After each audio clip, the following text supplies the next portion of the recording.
Assalamualaikum warahmatullahi wabarakatuh. Selamat siang semuanya.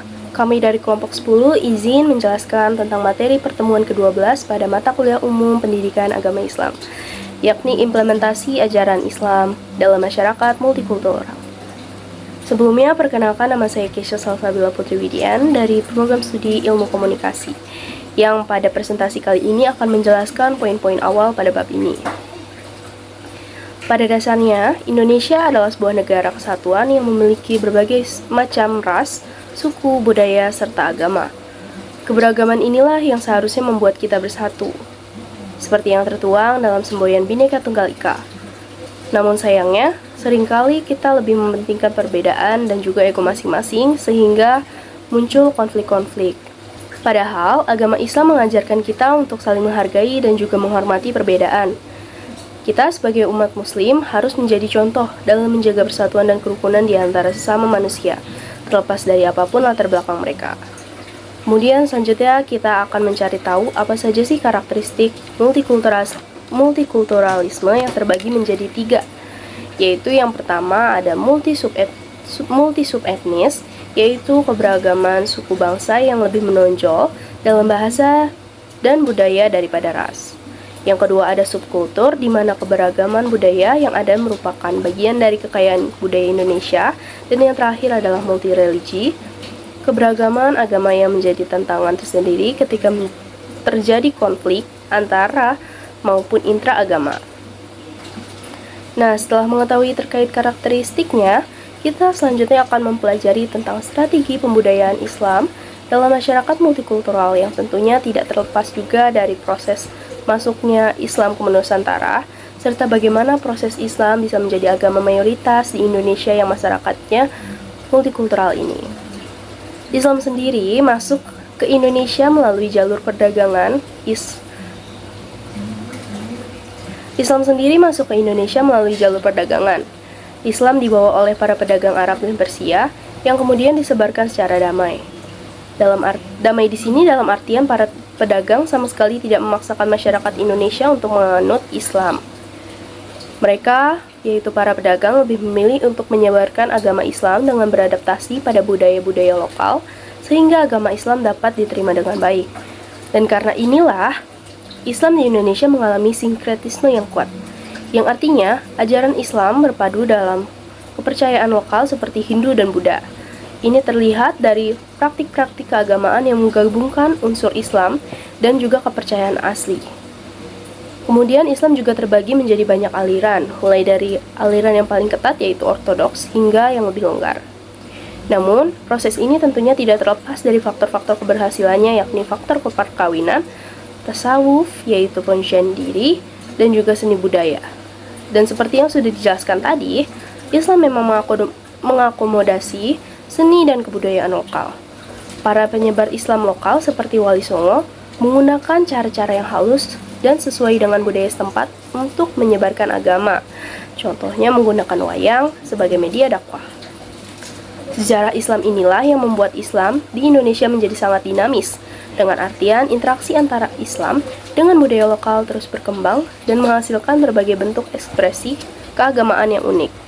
Karakteristik Islam di Indonesia. Karakteristik ini biasa ditemukan dan menjadi atribut kelompok atau organisasi Islam mainstream di Indonesia, seperti Muhammadiyah, NU, Persis, dan lain-lain.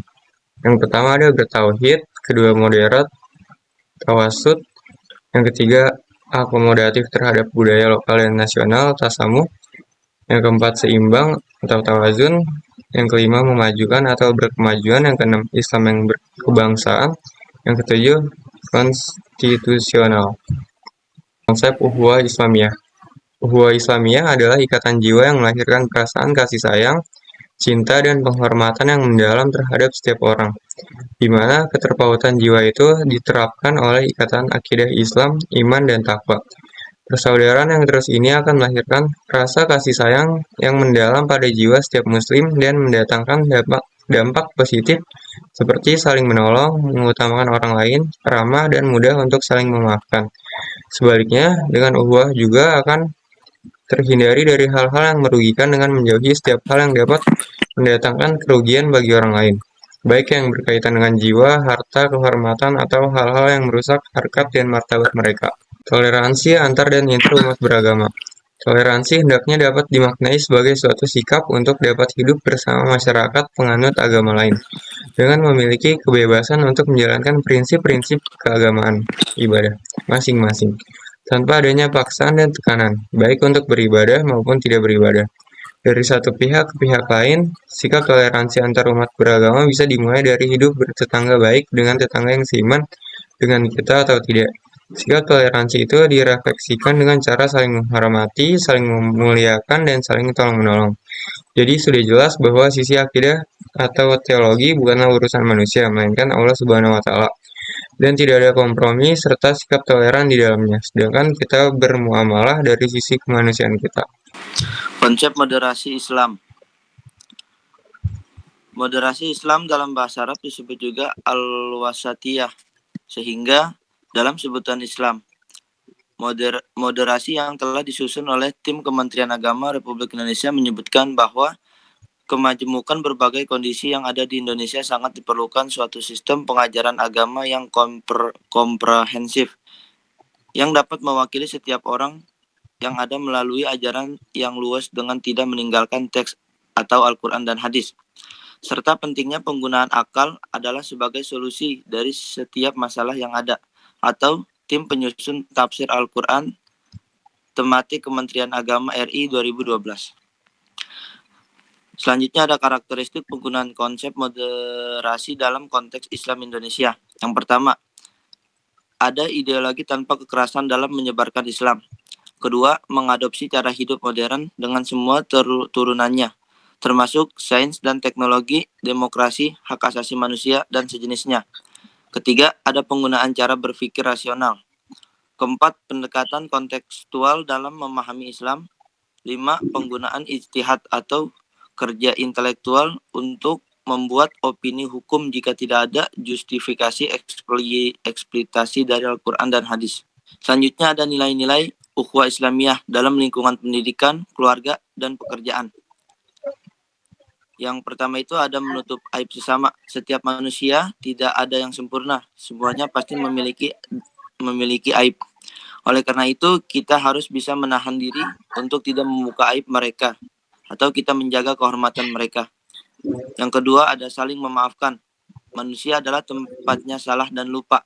Sebaiknya yang salah adalah segera meminta maaf serta menyadari kesalahannya, dan yang lainnya serta untuk meminta maaf dan bertaubat kepada Allah Subhanahu wa Ta'ala. Terus selanjutnya bantu sesama yang kesulitan. Setiap di antara kita lebih suka kemudahan dan tidak menginginkan kesulitan. Namun hidup tidak seperti itu. Pasti akan selalu ada tantangan dan rintangan yang menyertainya. Yang keempat ada berbaik sangka. Bukan berarti kita menghilangkan kewaspadaan terhadap kejahatan, tetapi berbaik sangka adalah akhlak yang diwajibkan pada setiap orang beriman. Seperti dalam Quran surat Al-Hujurat ayat 12. Dan yang terakhir, yang kelima, senantiasa mendoakan. Berdoa adalah kewajiban setiap muslim. Karena secara bahasa, sholat merupakan doa. Namun berdoa di sini artinya mendoakan setiap orang, baik yang ada maupun yang sudah meninggal. Dalam Quran, surat Al-Asr ayat 10 menegaskan akan hal ini. Nilai-nilai ukhuwah tersebut harus tertanam dalam diri semua umat manusia demi terciptanya kehidupan yang damai, aman, dan tentram. Sekian dari kami, terima kasih. Dari kami, Assalamualaikum terima kasih. warahmatullahi wabarakatuh. Assalamualaikum warahmatullahi